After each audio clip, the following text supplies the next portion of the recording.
Тут тихо, рівна вода, ані брижів. Баржа пройде і не здригнеться. А під нею, на глибині 30 метрів, лежать 9 гранітних пасом, які 1000 років вирішували, кому тут жити і хто куди попливе. Їх ніхто не підривав, вони цілі. Вони просто під водою і були там уже 84 роки. Йдеться про ділянку Дніпра між сучасним Дніпром і Запоріжжям – 65 кілометрів. На цьому відрізку річка перетинає український щит, виступ найдавніших гранітів Європи, яким понад 2 мільярди років. Річка їх не змогла ані обійти, ані пропиляти. Вона пішла просто через них. Так з'явилися пороги. 9 кам'яних гряд поперек течії. У них були імена, і кожне щось означало. Кодацький, Сурський, Лоханський, Дзвонецький, Ненаситець, Вовниський, Будило, Лишній, Вільний. Останній називався Вільним не тому, що був легкий, а тому, що після нього закінчувалися пороги і починалася воля. Найстрашніший стояв 5-м. Ненаситець, майже кілометр суцільного падіння, перепад висоти 5 метрів. Його звали ще Ревучим і Дідом. Гуркіт від нього чули за 10 кілометрів. Ім'я він отримав за вдачу. Він ковтав човни разом із людьми і ніколи не наїдався. І тепер головне, заради чого цей фільм. Ці камені не були перешкодою на шляху історії. Вони були її причиною. Через них 1000 років ніхто не міг просто проплисти з півночі до моря. Доводилося виходити на берег і тягти судна волоком. Місце, де ти беззахисний, знали всі, і саме там на тебе чекали. Через них тут з'явилися лоцмани, козаки і січ. А потім протягом 2 років, з 31 по 33, вони зникли один за одним. За наступні 36 хвилин ми пройдемо цей шлях повністю. Хто дав порогам імена і чому їх записав візантійський імператор? Хто такі лоцмани і чому цим фахом володіли тільки кілька родів? Чому Січ виникла саме тут, а не де-інде? Що зробили в 32-му і що пішло під воду разом із порогами? І що сталося в червні 2023-го, коли вода в цих краях відступила вперше за 90 років, але показала зовсім не те, на що всі сподівалися? Щоб зрозуміти пороги, треба на хвилину відволіктися від історії і подивитися на камінь. Під Україною лежить український щит, величезний виступ найдавнішої земної кори. Це не осадові породи, які намиває вода, це граніт, і йому від 2 до 3,5 мільярдів років. Він старший за кисень в атмосфері, він старший за складне життя. Річки зазвичай обходять тверді породи або пропилюють у них русло за мільйони років. Дніпро не зробив ні того, ні іншого. Він уперся в щит на ділянці завдовжки 65 кілометрів і пішов просто через нього. Результат? На цьому відрізку річка падає більш ніж на 30 метрів.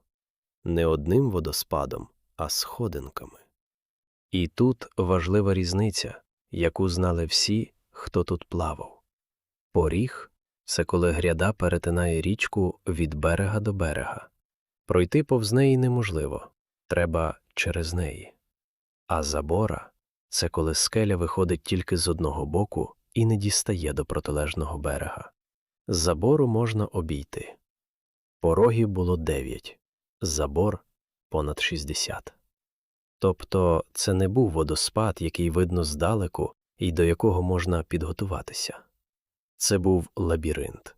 65 кілометрів, де вода то падає, то розганяється, то крутить, і де під поверхнею всюди каміння, якого не видно. Француз Гійом Левасер де Боплан, який служив тут інженером у 30-х роках 17 століття, описав це так: щоб пройти, треба знати кожен камінь. І додав, що знають їх тільки козаки. Греки називали Дніпро Борисфеном, і на європейських картах він так і залишався ще 1500 років. А порожисту ділянку картографи малювали окремо і підписували. Бо для мореплавця це була не подробиця рельєфу, а стіна. І ось із цієї стіни виросло все інше. Бо коли річку не можна пройти, а товар везти треба, з'являється єдиний вихід – вийти на берег. А людина, яка тягне корабель суходолом, беззахисна. Ви чули його раніше, ніж бачили. Гуркіт стояв такий, що його розрізняли за 10 кілометрів, і в тиху погоду він доходив до сусідніх сіл. Люди, які там жили, засинали під цей звук усе життя і переставали його помічати. Приїжджі не могли спати. П'ятий поріг мав 4 імені, і жодне не було лагідним. Ненаситець – той, що не наїдається. Ревучий, розбійник і просто дід. Сам поріг тягнувся близько 870 метрів. Вода падала на 5 метрів, у різних місцях від 4,75 до 5,20. Але вбивала не висота, вбивала будова. Ненаситець не був однією сходинкою. Він складався з 12 кам'яних лав, які йшли одна за одною поперек течії. І кожна мала власне ім'я – Рвана, Служба, Гостренька, Одинцівська, Рогізна, Буравлина, Булгарська, Богатирська, Довгопола, Казанцева, Мокрі клади, Рогата. 12 імен на одному порозі. Так називають те, з чим маєш справу щодня. Тепер уявіть це з човна. Ви заходите в поріг, і у вас немає можливості зупинитися, здати назад чи причалити. Течія вже тримає. Ви маєте пройти 12 сходинок поспіль, і на кожній човен підкидає, розвертає і тягне вбік. Помилка на першій означає, що решту 11 ви пройдете боком або дном догори. І все це триває менше 2 хвилин. Тому через ненаситець ішли не завжди. Була вода велика навесні, коли поріг заливало, його проходили. Була вода мала, вантаж знімали і тягли берегом, а порожнє судно проводили попід самим краєм на канатах, ідучи по камінню поруч. Ті, хто це вмів, потім отримали окрему назву і окреме місце в цій історії. І ще одна річ, яку варто сказати саме тут. Поріг мав ім'я, вдачу і прізвисько – Дід. Про нього говорили як про живого – сердиться, наситився, пустив. Це не поетичний прийом наших сучасників. Так писали ті, хто там працював. Коли річ здатна щороку забирати людей, з нею починають розмовляти. Тепер складімо докупи те, що ми вже знаємо. Річка на 65 кілометрів непрохідна. Товар везти треба. Значить, судно доводиться витягати з води і тягти берегом. Це називається волок. Іде він повільно, важке судно по камінню і піску, десятки людей, кілька днів. І весь цей час ти не на воді, ти на суші, розтягнутий уздовж берега, руки зайняті канатами, зброя лежить у човні. Місце, де це відбувається, не змінюється століттями. Воно одне. Його знають усі. І тому саме там на тебе чекають. Найвідоміша з таких засідок сталася навесні 972 року. Київський князь Святослав повертався з невдалого походу на Балкани. Військо було виснажене. Зима перед тим минула голодно в Білобережжі, у гирлі Дніпра. Навесні він рушив угору, і на порогах його зустріли печеніги на чолі з ханом Курею. Святослав загинув там. За літописом Куря наказав зробити з його черепа чашу, оправити в золото і пити з неї. Але цікавішим за саму загибель є інше питання. Звідки печеніги знали, коли і де він з'явиться? Літопис каже, що їх попередили. Кажуть різне. Одні джерела вказують на переяславців, інші – на візантійців, яким Святослав був незручний і живим. Довести не можна ні того, ні іншого. А от чого доводити не треба, так це того, що засідку не довелося планувати.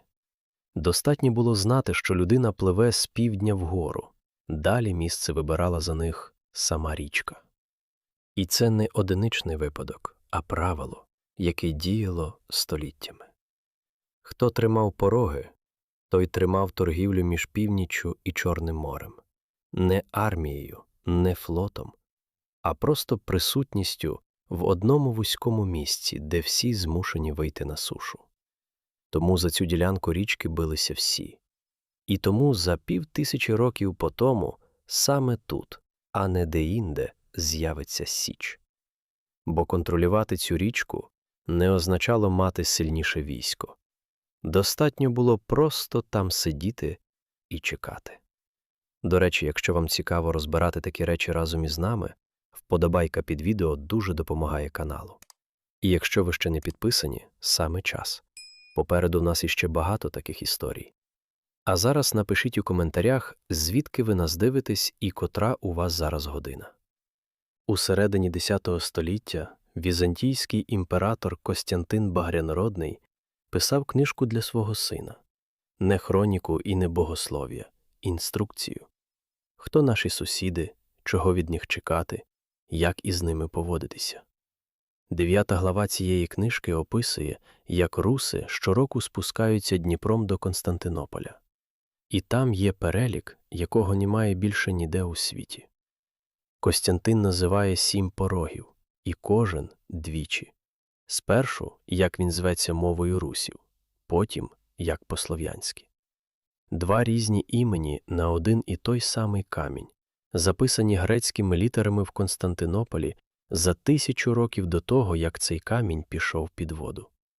І тут одразу застереження. Бо плутанина неминуча. Руси, про яких пише Костянтин, це не росіяни. Це Київ X століття і люди, які ходили цією річкою. Московія привласнить собі цю назву через 600 років після того, як імператор запише ці 7 імен. Найцікавіше, що імператор не просто переписав звуки. Він подекуди пояснює, що вони означають. Про 3-й поріг він пише: «Зветься Геландрі», а це значить «шум порогу». Про 4-й, що мовою Русі він Аїфор, а по-слов'янськи Неасит. І одразу пояснюю чому. Тому що в скелях цього порога гніздяться пелікани. Слово «неясить» у давній мові й означало пелікана. Зупиніться тут на секунду. Поріг, який на всіх пізніших картах зветься ненаситцем, отримав своє ім'я не за те, що ковтав людей. Це пізніше переосмислення, коли значення слова забулося. Спочатку він був просто пеліканячим порогом, місцем, де гніздяться птахи. Тобто ім'я протрималося 1000 років, а сенс змінився на протилежний – із птаха на «не нажеру». І тепер про те, повз що не пройти. Чому імен 2? Ті, які Костянтин називає слов'янськими, впізнавані – Неасит, Вул-Дніпрах, Веручі. У них чується мова, якою тут говорили. А ті, що подані мовою русів – Аїфор, Улвурсі, Геландрі – на слов'янські не схожі, і більшість мовознавців вбачає у них давньоскандинавську основу. Суперечка навколо цього триває 200 років, і виходить далеко за межі порогів. Скажемо чесно, що з неї випливає, а що ні. Випливає, що на цьому торговому шляху працювали змішані команди, і що серед верхівки ранньої Русі були скандинави. Це підтверджується і археологією, і іменами в договорах. Не випливає, що місцеве населення було скандинавським. Не випливає, що слов'яни тут з'явилися пізніше. Дві мови на одній річці означають рівно те, що вони означають. Тут ходили різні люди. А далі є деталь, яка вирішує суперечку без жодної ідеології. З двох списків Костянтина вижив тільки один. Айфор, Улворсі й Геландрі зникли разом із тими, хто ними користувався. А Неасит дожив до 32-го року ХХ століття і помер разом із порогом. Отже, річка непрохідна, обійти не можна, а торгувати треба. Хтось же все-таки водив тут судна. Водив. І це були не моряки й не купці. Це була окрема професія з окремою назвою – лоцман. Під Катеринославом, сьогодні це місто Дніпро, стояло село, де жили самі лоцмани. Воно так і називалося – Лоцманська кам'янка.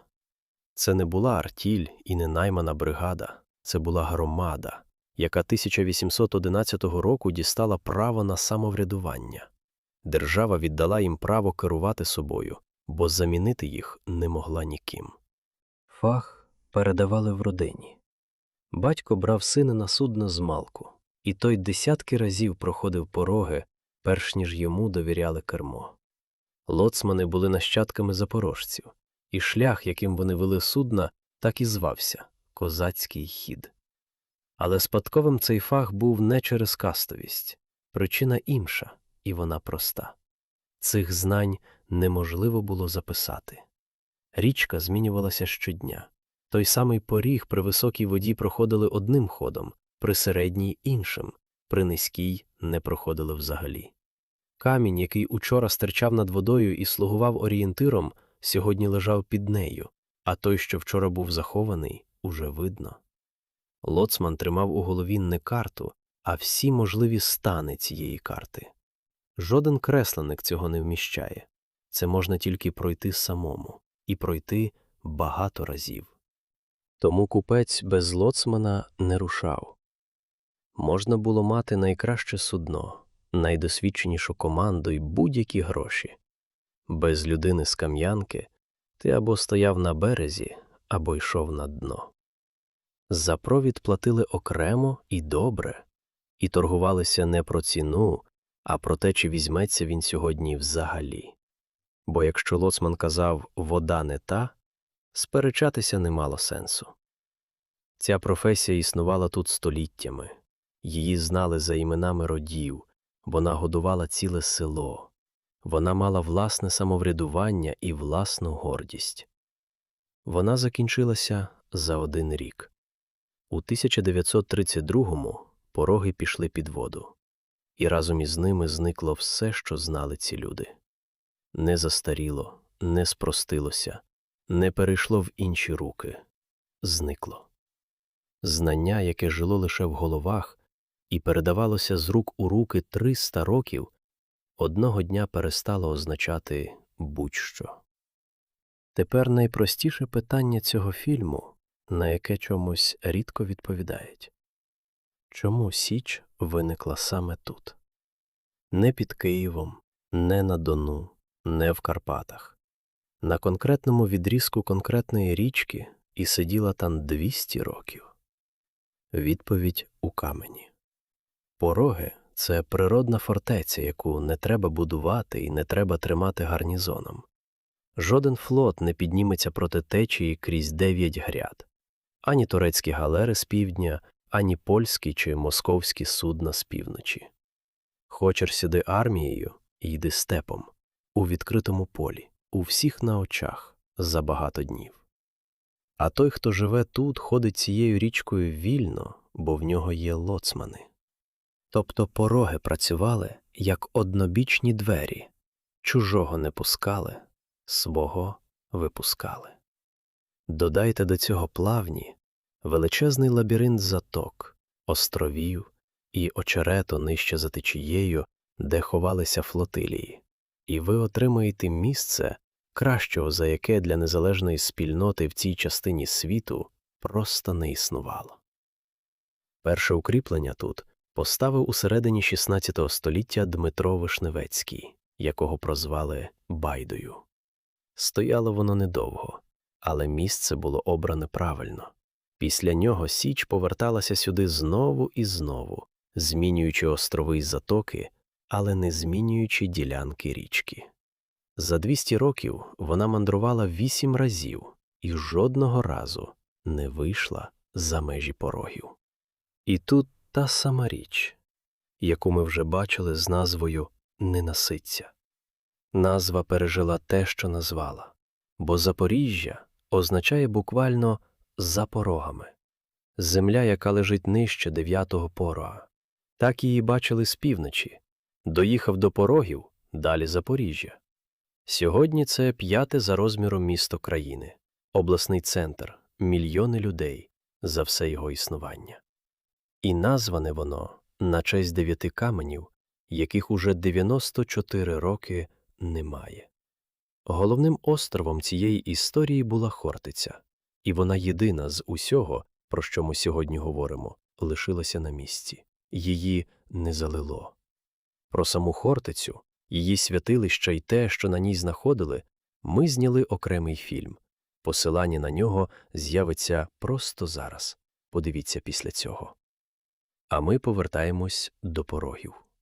Бо попереду 20-те століття, і воно вирішило, що 9 каменів заважають. У 1927 році державне видавництво звернулося до одного літнього чоловіка з дорученням. Треба поїхати на пороги, обійти їх усі, записати назви кожної скелі, кожної лави, кожного виру, сфотографувати їх та скласти опис, бо через кілька років їх не буде. Чоловіка звали Дмитро Яворницький.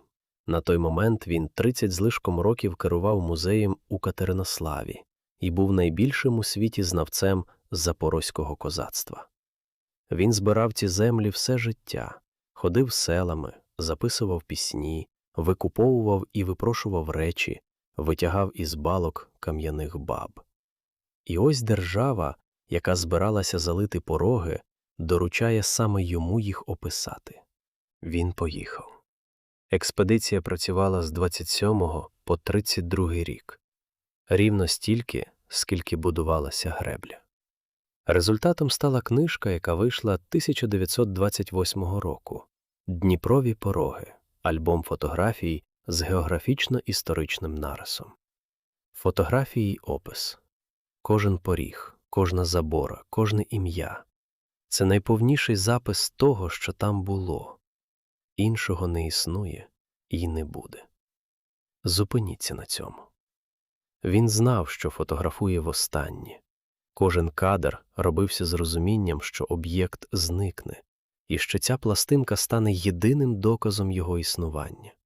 Не пам'ятка, не археологія, а те, що ще шумить за спиною, поки ти встановлюєш камеру. За 5 років по тому все це буде під 30 метрами води. А тепер те, що робить цю історію по-справжньому гіркою. Роботу він закінчив, матеріал здав, і 1933 року його звільнили з музею, яким він керував 31 рік, за звинуваченням у буржуазному націоналізмі. Держава спершу доручила йому зберегти пам'ять про це місце, а потім оголосила його ворогом за те, що він цю пам'ять любив. Він помер 5 серпня 1940 року в Дніпропетровську. Того самого року музею присвоїли його ім'я. Пороги на той час уже 8 років лежали під водою, а його книжка лишилася. Тепер треба сказати те, чого від фільму про затоплені пороги зазвичай не чекають. Гребля вирішила справжню проблему. 1000 років ця річка була розрізана навпіл. Вантаж із півночі не міг дійти до моря без волока, лоцмана і ризику. Цілий регіон жив із того, що переганяв чужі судна через камені. І водночас саме через ці камені він не міг стати нормальним торговим шляхом. Будівництво почалося 1927 року. Задум був простий – перегородити річку греблею нижче порогів, підняти воду так, щоб вона накрила їх усі, і поставити шлюз, яким судна підійматимуться і опускатимуться. Це справді працює. З 30-х років Дніпро судноплавний від Києва до моря. Проблема, яка визначала цей край від Святослава до останнього лоцмана, зникла остаточно. Питання лише в тому, якою ціною. Вода піднялася на 37,5 метрів, і пороги не зникли одразу.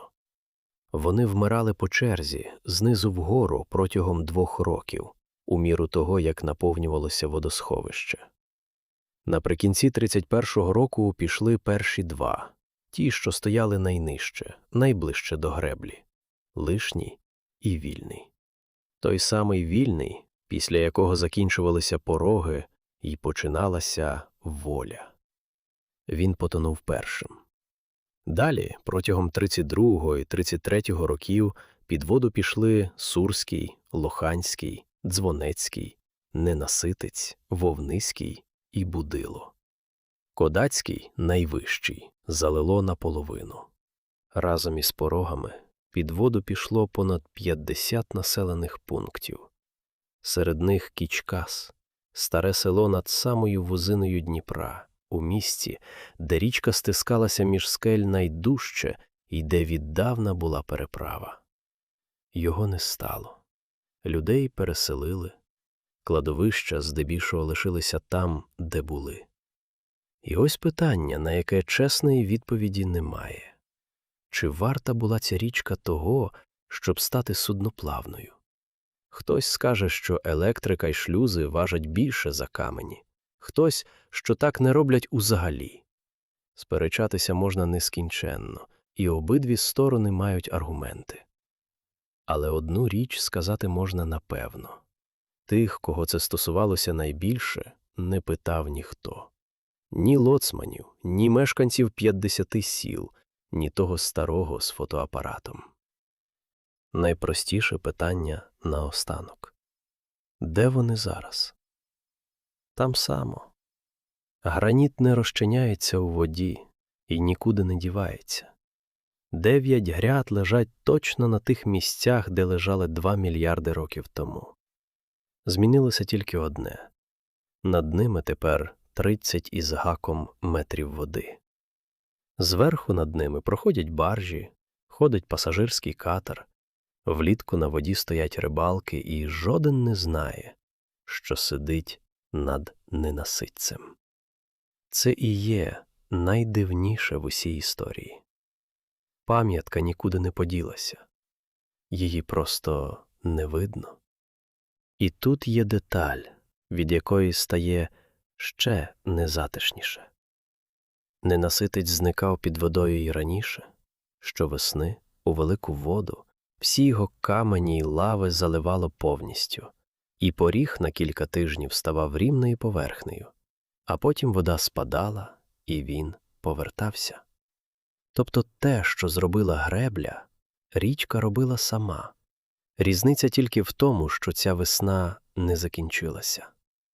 І ще одне, про що писали ті, хто там жив. Ненаситець не замерзав. Навіть у найлютіші зими, коли Дніпро ставав і по ньому їздили саньми, поріг лишався відкритою чорною водою, яка гуркотіла посеред криги. Тепер над ним замерзає водосховище, рівно, від берега до берега, як над будь-яким іншим місцем. Отже, порахуймо, що саме втрачено. Бо камінь, як ми бачимо, цілий. Зникли назви. 12 лав ненаситця, 60 забор, кожен вир і кожна скеля мали ім'я, і всі ці імена більше нікому, ні для чого. Зник фах, який годував ціле село. Зникла причина, через яку тут узагалі все відбувалося. І зник звук. Ось тут зупиніться. Яворницький устиг сфотографувати. Ми маємо знімки кожного порога. Ми знаємо, як вони виглядали. Ми можемо роздивитися кожну лаву. Записати звук не встиг ніхто. Гуркіт, який чули за 10 кілометрів, під який засинали покоління і який відрізняли на слух від грому, не зберігся ніде. Немає жодного запису. Люди, які його чули, померли. І разом із ними померло єдине місце, де він існував. Ми можемо подивитися на пороги. Почути їх не може вже ніхто. 6 червня 2023 року. Росіяни підірвали греблю Каховської гідроелектростанції. Вода зійшла за кілька днів. Нижче за течією затоплені міста, села і загибель людей. А вище, там, де 90 років було Каховське водосховище, оголилося дно. І тут виявилося те, чого не бачило вже кілька поколінь. Під водою весь цей час лежав великий луг. Ті самі плавні, лабіринт заток, островів і очерету нижче порогів, про які ми говорили в болотці про Січ. Місце, де ховалися козацькі флотилії і куди не заходив ніхто чужий. Його затопили 1956 року, коли наповнювали Каховське водосховище. Тобто цей край топили двічі. У 32-му забрали пороги, у 56-му – плавні під ними. За 24 роки з мапи зникло все, що робило це місце тим, чим воно було. І ось у 23-му одне з двох повернулося. І повернулося швидше, ніж будь-хто очікував. На оголеному дні за 2 роки виріс ліс, верболіс, заввишки 5-7 метрів. Верби зацвіли на 2-й рік замість 5-го. Причина – у мулі. 90 років у водосховище зносило на мул із половини країни, і те, що лишилося на дні, виявилося надзвичайно родючим. Про те, як узагалі утворюється така земля, ми зняли окремий фільм. Посилання на нього з'явиться просто зараз. Подивіться після цього. А тепер про те, на що чекали багато хто і що не сталося. Пороги не повернулися. І тут потрібна географія, бо постійно плутають. Це 2 різні водосховища. Каховське лежить нижче за течією, за Запоріжжям. Пороги вище, під Дніпровським водосховищем, тим самим, яке створила гребля Дніпрогесу. Каховська гребля впала, Дніпрогес стоїть. А отже, вода над порогами як була, так і лишилася. 30 із гаком метрів від берега до берега. Так вийшло, що катастрофа, яка забрала життя людей і залишила без води цілий південь, попутно повернула одну втрачену річ і не повернула другу. Великий луг знову є. Пороги лежать, де лежали. Ми починали з того, що під рівною водою лежить 9 каменів. Тепер підіб'ємо підсумок. Камінь на місці. Зникло все людське – імена, фах, причина, звук. Залишилася назва міста, яка означає «за порогами», хоча порогів немає вже 94 роки. Але є ще одна річ, і саме нею варто закінчити. Поверніться до Костянтина Багрянородного. Близько 950 року він записав, що 4-й поріг зветься Неасит, і пояснив чому. Тому що в його скелях гніздяться пелікани. Пелікани звідси зникли в 19 столітті. Їх просто вибили полюванням. Тобто, коли поріг ішов під воду 32-го року, його ім'я вже 100 років нічого не означало. Птахів не було. Лишилося слово, яке переосмислили як «ненажера», бо іншого пояснення вже ніхто не пам'ятав. А в серпні 2026 року на обмілілому Каховському водосховищі помітили зграю. Побачили її не орнітологи, а військові. Бійці 128-ї окремої механізованої бригади. І зняли дроном. На відео близько сотні рожевих пеліканів. Уперше за 150 років. Причину пояснили екологи, і вона проста. Коли вода у водосховищі зійшла, річка повернулася у своє природне русло. З'явилися мілини, піщані коси і вербові зарості, тобто саме те, що потрібно пелікану для корму і спокою. І чого не було, поки тут стояла велика, рівна вода. Складіть це докупи. 1000 років тому Порогові дали ім'я за птахами, які жили в його скелях. Птахів вибили, поріг утопили. Ім'я лишилося, але сенс його забули і замінили на протилежний. А потім упала гребля, і птахи повернулися. На те саме місце через 150 років. Порога, який назвали їхнім іменем, вони вже не застали. Якщо цей фільм був вам цікавий, поставте вподобайку під відео. І напишіть у коментарях ось що. Як ви думаєте, що з того, що зникає просто зараз, на наших очах, ми так само не встигнемо записати? А якщо хочете далі, просто зараз на екрані з'явиться наш фільм про кам'яні баби, ще одна історія про те, що лишилося стояти, коли решта пішла під воду. Ми почали цей фільм під водою. Тепер ви знаєте, що там лежить. 9 гряд, які 1000 років вирішували долю цього краю.